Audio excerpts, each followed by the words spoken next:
Hi boys and girls, this is lesson 6.3, Strategies for Division. Here we go. Please get this written down in your notebook as well as today's date. When you're done, come back. All right, the math message. Mariana is in charge of seating students for an assembly. Each table seats 6. 78 students will attend the assembly. How many tables will Mariana need to seat all of the students? So, things to think about. What's the problem asking you to do? And what strategy could you use to help you? So think about that. Give this problem a try in any manner that you would like. And then when you've got that written down in your notes, come on back and we'll look over some possible strategies and the answer. Okay, so first, you know you're being asked to find the number of tables. And you're being asked to divide the 78 students into groups of 6, because you can picture, I hope, that there are a bunch of these tables around, right? With 6 people at each one. So you're having to figure out how many of those tables am I going to need. Okay, so you're thinking, how many 6s are in 78? I could write that in a variety of different equations. I could say 78 divided by 6 equals t, 78 divided by 6 equals t, notice 78 divided by 6 equals t, 78 divided by 6, I could put a t up here, equals t, right? So I'm doing a division problem, and I can write it any of these ways. They all mean the same thing. Some strategies you might have tried. You could have gotten 78 cubes or 78 pennies, whatever you happen to have found at your house, and you could put them into groups of 6. If you did that, you would have ended up with 13 groups. Okay? You might have started with 78 and subtracted 6 over and over and over until you had none left. And then counting up all of those different 6s that you subtracted, you would have seen that you had done it 13 times. You might have thought about multiples of 6, skip counting by 6, right? And starting, I hope, not at 6, 12. I hope you didn't start there, but maybe starting with knowing that 10 6s is 60. So then counting up, add another 6, 11 6s is 66, 12 6s is 72, 13 6s is 78. So now we know that 6 times 13 equals 78. Where we need 13 tables of 6 to seat 78 students. Okay? Lot of different strategies you could do, all doing this. Okay? Let's check out another problem along those lines.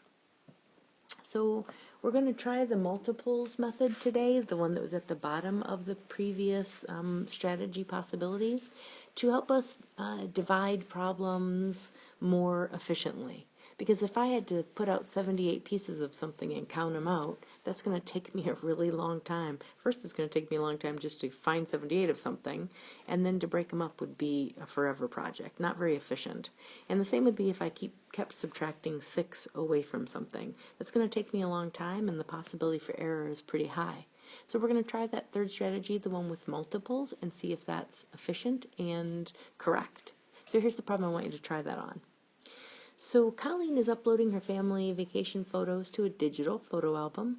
She has 65 photos and can only upload 4 at a time. How many groups of photos will she upload? And that's in order to do all 65 of her photos, okay? She wants to upload them all. So how many groups of photos is she going to have to upload? Think that through. Maybe go back and look at how I did the multiple strategy on the previous part of the video if you need help. Figure out what kind of problem am I doing, and then what kind of multiples can I use to get there. When you have some notes written down, you've given it a try, come on back. So here's the way I thought about it. I know I'm dividing 65 by 4. So I'm thinking, how many 4s are in 65? How many 4s are in 65? Well, I'm not going to start skip counting at 4. I'm going to go to a number that I know that will help me. So I know 10 4s is 40. That's under 65, so it's a good place to start. So I know that this 40 is 10 groups. I'll subtract that to see what I have left. I have 25 still, so I'm saying to myself, how many 4s go into 25? Well, I happen to know my facts, so I know 6 times 4 is 24, and that's less than 25. So I'll put that 6 groups here. When I subtract, I have 1 left over. Well, since it's one photo that needs to get uploaded, I'm going to have to add another group of photos to be uploaded for that one. So my equation, 65 divided by 4 equals 16 groups with 1 left. But I'm going to have to do, so that's how this is written, right? 65 divided by 4 is 16 with a remainder of 1. But here's the real answer, right? She's going to have to upload 17 groups in order to do all 65 of those photos. So this is how I worked that out. If you want to go back over that again, feel free to. Otherwise, if you're feeling good about this, go on to the next slide for the next problem. So here's the problem. 156 girls are going to summer basketball camp. Their parents are renting vans to drive them there. Each van holds 7 girls, in addition to the one parent driver.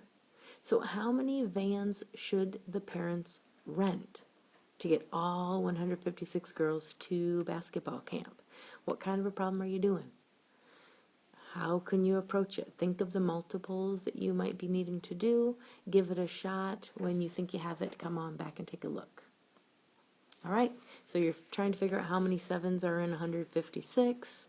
So if you're thinking of multiples of 7 that you know, of course, again, I didn't start at 1. That would have taken me forever. Instead, this is how I did it, okay?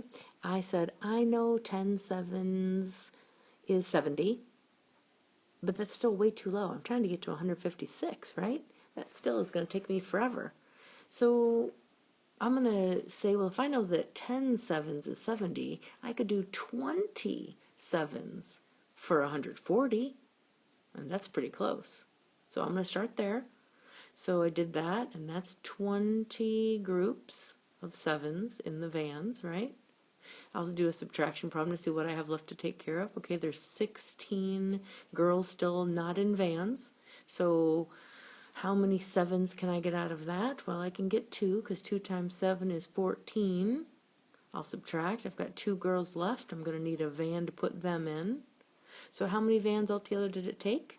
Well, there's 20 plus the 2 plus the 1 gives me 23 vans.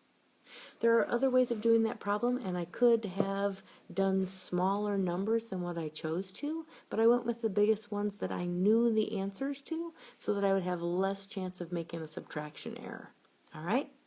So that's the kind of problem we're working on. You're going to get to practice that on page 196. If you need to rewatch part of the video to help you to make sure you understand it, do that.